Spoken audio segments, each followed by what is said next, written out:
When you come in for a particular symptom, say you have low back pain, that doesn't necessarily mean I'm going to stick the needles in your low back.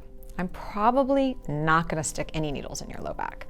I'm going to use your hands, your feet, your head, your ears, and then I may go locally with another modality, such as cupping, or moxibustion, or massage, or the heat lamp.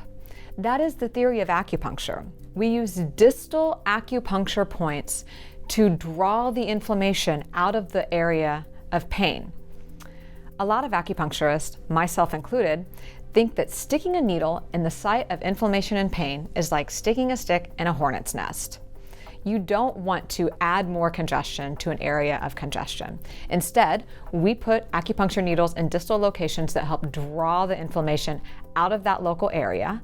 And then after the inflammation has calmed down in that area, then we may go in with a couple of acupuncture points, a few treatments down the road. Another frequently asked question is, how many needles do I use in a particular treatment? And again, this varies depending on what we're treating. But I think about 10 is a good number. It could be less, it could be more. It's also important to note that you're not going to get the exact same treatment every time you come in.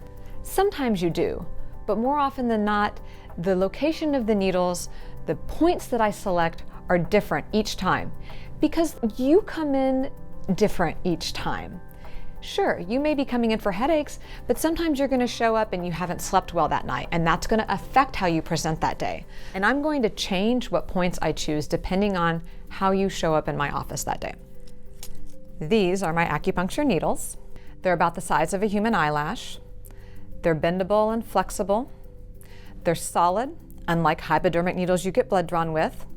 They're sterile, single-use, disposable needles, so we only use them once and then they're thrown away. About 18 of my acupuncture needles will fit into the head of a standard hypodermic needle, so they're very small as compared to anything that you've been poked and prodded with in the past. So when I find the area that I'm going to treat, I'm going to stick the needle in, just like that. I actually didn't feel that needle go in. Often I do, and what it feels like is someone pulls a hair on my arm, so it has a very minor prick associated with it.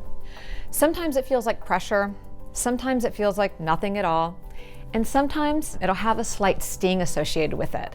And what that feels like is when they prick the tip of your finger to take your blood sugar, but it's fleeting. It's about a second and then it's gone. Same thing with the acupuncture. Once the needle's in, sometimes you don't feel anything at all, but sometimes it can be tingly, warm, slightly achy. You may feel a sensation travel along the muscle fibers. You may feel something else in a completely different area of your body light up. To have a sensation associated with the acupuncture is generally a good thing, but it should not be painful or uncomfortable. And if it is, you'll let me know.